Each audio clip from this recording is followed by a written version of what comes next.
Assalamualaikum warahmatullahi wabarakatuh. Kami dari kelompok 7 Hukum Adat yang akan membahas kasus yaitu suku anak dalam Jambi. Perkenalkan, nama saya Jogita Menti Nenggolan, NPM 24120111211. Saya Intan Sepulau yang ber-NPM 2412011183. Saya Nabila Fianali dengan NPM 2412011210.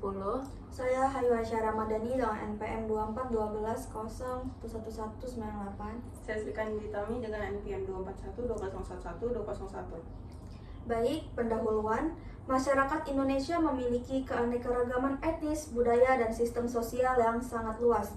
Keberagaman tersebut melahirkan berbagai kelompok masyarakat adat yang hidup secara turun-temurun dan mempertahankan norma, nilai, dan aturan sosial sendiri. Kehidupan mereka diatur oleh hukum adat yang bersifat tidak tertulis namun mengikat kuat karena dihayati bersama. Bab ini membahas bagaimana masyarakat hukum adat terbentuk, bagaimana mereka mengatur kehidupannya, serta bagaimana struktur sosial mereka berbeda satu sama lain. Pemahaman mengenai masyarakat hukum adat penting karena hukum adat tidak dapat dipisahkan dari komunitas yang melahirkannya. Jadi, pengertian masyarakat hukum adat.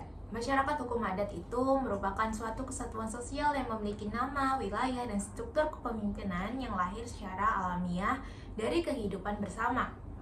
Mereka terikat oleh adat istiadat yang diwariskan secara turun-temurun dan diterapkan dalam hubungan sosial, ekonomi, dan budaya. Masyarakat hukum adat memiliki identitas kolektif, mengelola sumber daya secara komunal, menyelesaikan sengketa melalui mekanisme adat, dan memiliki kewenangan internal yang diakui baik oleh masyarakatnya. Setelah itu, keberadaan ini menunjukkan bahwa hukum adat itu ya bukan sekedar aturan, tetapi sistem hidup yang tumbuh bersama masyarakatnya. Selanjutnya ada masyarakat hukum adat genealogis. Masyarakat hukum adat genealogis adalah masyarakat yang terbentuk dan terikat terutama karena hubungan darah atau keturunan dari satu leluhur yang sama. Identitas kelompok diperoleh berdasarkan garis keturunan yang bisa bersifat patrilineal, matrilineal, atau bilateral. Pada sistem patrilineal, seperti dalam masyarakat Batak, garis keturunan ditarik dari pihak laki-laki. Marga menjadi penanda utama keanggotaan dan menentukan hak serta kewajiban adat. Pada sistem matrilineal, seperti pada masyarakat Minangkabau, garis keturunan mengikuti pihak perempuan, tanah pusaka diwariskan dari perempuan kepada perempuan, sementara laki-laki berperan sebagai mama yang mengatur harta dan keluarga dari pihak ibu. Sistem genealogis memiliki karakteristik hubungan kekeluargaan yang sangat kuat, pengelolaan harta bersama berdasarkan garis keturunan, serta penyelesaian sengketa yang sering mengacu pada struktur keluarga besar. Identitas kelompok sangat melekat dan menjadi dasar kehidupan adat secara keseluruhan. Kemudian, selanjutnya kita akan membahas mengenai masyarakat hukum adat teritorial. Masyarakat hukum adat teritorial itu terbentuk berdasarkan kesamaan wilayah tempat tinggal, bukan semata-mata garis keturunan. Kesatuan masyarakat terbentuk karena mereka hidup, bekerja, dan membangun aturan bersama dalam satu lingkungan geografis yang sama. Contohnya, dapat ditemukan pada masyarakat Jawa, Bali, Sunda, dan berbagai daerah Nusantara lainnya. Di Bali misalnya, struktur desa adat itu dibentuk berdasarkan wilayah pura, banjar, dan desa pakraman yang mengatur hubungan sosial keagamaan dan adat.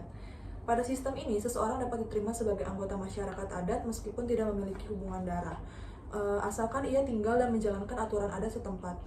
Keanggotaan yang terbuka menjadikan masyarakat teritorial bersifat lebih fleksibel dibandingkan sistem genealogis. Adat teritorial menekankan pentingnya kebersamaan hidup, gotong royong, dan kepentingan bersama dalam menjaga ketertiban wilayah. Masyarakat hukum adat campuran. Masyarakat hukum adat campuran adalah perpaduan antara prinsip genealogis dan prinsip teritorial, yang artinya masyarakat tersebut memiliki kesamaan wilayah, namun pada saat yang sama, keanggotaannya juga mempertimbangkan hubungan keturunan. Contoh, masyarakat campuran dapat dilihat pada masyarakat Toraja dan beberapa komunitas Dayak. Mereka memiliki rumah adat dan wilayah adat tertentu yang menjadi batas komunitas, namun struktur sosialnya tetap mempertimbangkan garis keturunan dan klan. Masyarakat campuran biasanya memiliki struktur sosial yang kompleks karena adanya dua sumber legitimasi adat, garis keturunan dan garis kediaman. Hal ini membuat aturan adat mereka lebih berlapis, terutama dalam hal pengelolaan harta adat, upacara tradisional, dan penentuan pemimpin adat. Baik, selanjutnya masyarakat adat dalam bentuk dan tujuan khusus. Selain berdasarkan keturunan dan wilayah, masyarakat adat juga dapat terbentuk berdasarkan tujuan khusus, pekerjaan atau fungsi sosial tertentu. Mereka muncul karena kebutuhan untuk menjalankan aktivitas budaya, ekonomi, atau keagamaan yang bersifat khusus dan berlangsung secara turun-temurun. Contohnya ialah kelompok pengrajin adat seperti pandai besi tradisional, penenun, penabuh gamelan, atau pengrajin perahu adat. Ada pula kelompok adat yang terbentuk berdasarkan fungsi keagamaan seperti pemangku adat, penjaga pura, atau masyarakat adat penjaga hutan yang dipercayai menjaga keseimbangan alam. Kelompok masyarakat adat dengan tujuan khusus memiliki aturan internal mengenai keanggotaan, pembagian tugas, tata cara pelaksanaan kegiatan tradisional, dan proses regenerasi. Mereka memegang peranan penting dalam menjaga kelestarian budaya dan tradisi karena fungsi mereka berkaitan langsung dengan simbol-simbol adat. Jadi, terdapat kepengurusan masyarakat adat, yaitu setiap masyarakat adat itu memiliki struktur kepengurusan yang berfungsi sebagai lembaga pemerintahan tradisional. Struktur ini berbeda-beda di tiap daerah, namun pada umumnya terdiri dari beberapa unsur utama. Pertama, adanya pemimpin adat seperti kepala suku, penghulu, tetua adat, atau pemangku adat. Mereka itu bertugas menjaga tatanan adat, memimpin musyawarah, memutuskan perkara adat, serta menjadi simbol kewibawaan suatu kelompok.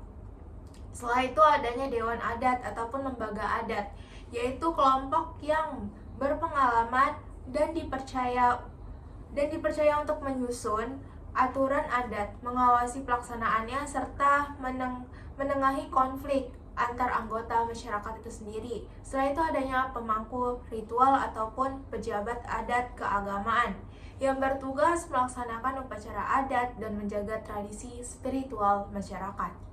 Setelah itu adanya pengurus harta adat yang mengelola tanah ulayat, hutan adat, sumber air, dan properti adat lain yang memiliki secara komunal. Yang terakhir, adanya struktur kepengurusan.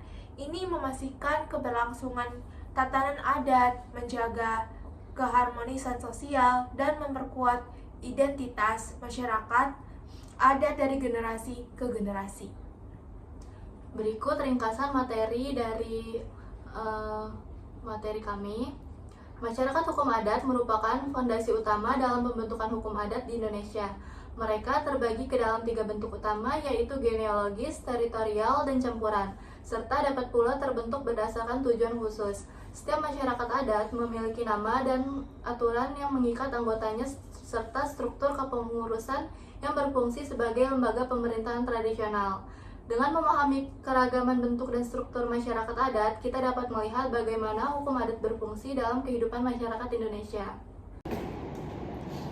Kalau kita ngomongin konflik agraria di Indonesia, kasus suku anak dalam di Jambi adalah contoh nyata bagaimana masyarakat bisa kalah di rumah sendiri. Mereka sudah hidup di sana jauh sebelum ada peta, apalagi perusahaan masuk.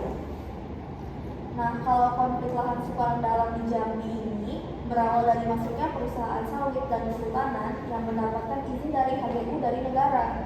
Wilayah yang sebenarnya sudah lama menjadi ruang hidup suku anak dalam tempat mereka berladang, berburu, dan menjalankan adat, tiba-tiba berubah menjadi perkebunan komersial. Contohnya, di Desa Buntu, tanah adat mereka praktis hilang karena diklaim perusahaan sebagai lahan legal berdasarkan izin.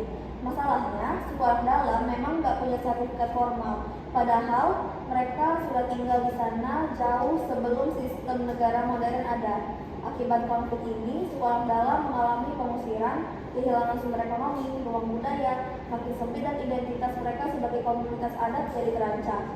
Nah, kira-kira masalah utamanya ini apa sih, Kan?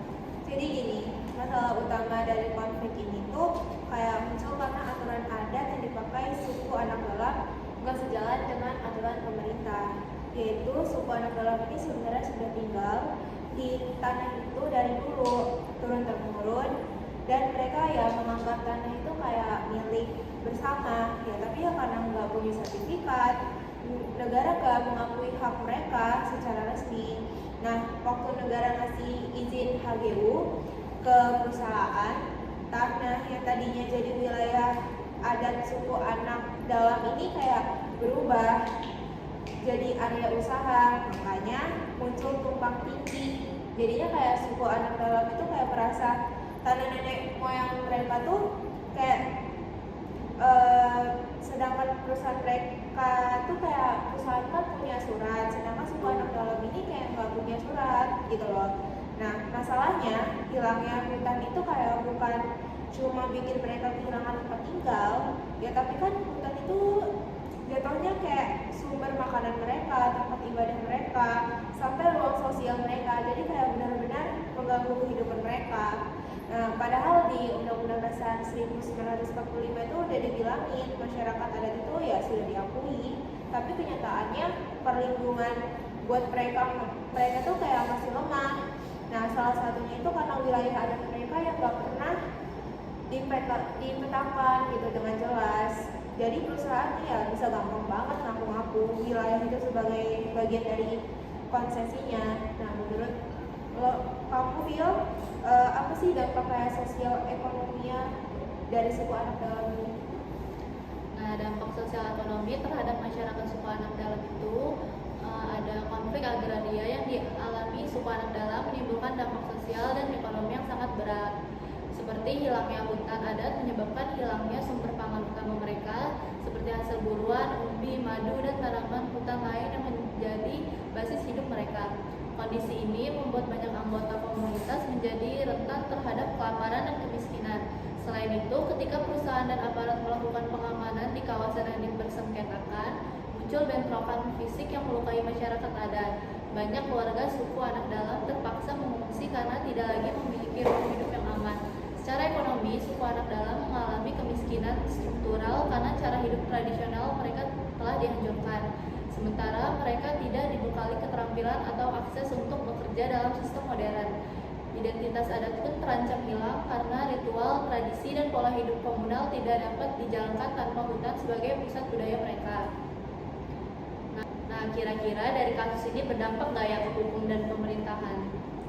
Nah, jadi dari kasus suku anak dalam itu menunjukkan bahwa sistem hukum nasional itu masih belum memberikan perlindungan yang memadai terhadap masyarakat adat. Pengakuan formal pemerintah daerah melalui peraturan daerah atau perda itu tuh menjadi sangat penting karena tanpa itu hak wilayah sulit diperjuangkan.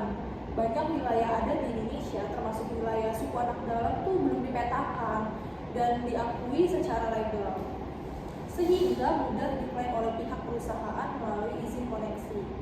Untuk menyelesaikan konflik ini tuh nggak bisa kalau cuma mengandalkan satu lembaga aja. Jadi harus ada kolaborasi antar lintas sektor yang melibatkan Kementerian ATR atau BPN, kemudian ada Kementerian Lingkungan Hidup, kemudian ada Kementerian Lingkungan Hidup dan Kehutanan, kemudian ada pemerintahan daerah, tokoh adat, serta perusahaan.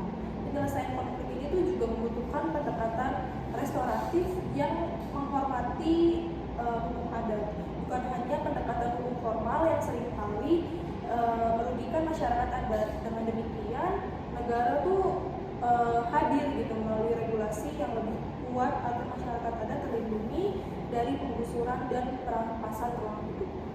Jadi dari semua pembahasan teman-teman itu, pembelajaran yang bisa kita ambil itu dari kasus ini, kita dapat pentingnya bahwa masyarakat hukum adat bukanlah entitas masa lalu. Mereka itu adalah komunitas yang masih ada sampai sekarang, yang perlu dilindungi oleh hukum nasional. Karena kalau mereka tidak dilindungi, mereka itu bisa hak wilayahnya ditekan oleh pemerintah, oleh perusahaan, oleh kebijakan ekonomi, dimana mereka itu ketidaksinkronan dari hukum adat sama negara itu yang dirugikan itu masyarakat adatnya. Mereka itu konfliknya itu bisa berdampak langsung pada stabilitas sosial dan ekonomi. Oleh karena itu, memahami masyarakat adat dan hukum adatnya itu menjadi sangat penting, terutama untuk kita yang mahasiswa. Kasus ini adalah contoh nyata betapa pentingnya kebijakan yang sensitif terhadap budaya, legalitas, dan keberlanjutan hidup komunitas adat Indonesia. Begitulah diskusi dari kami, kelompok yang membahas bab 2. Wassalamualaikum warahmatullahi wabarakatuh.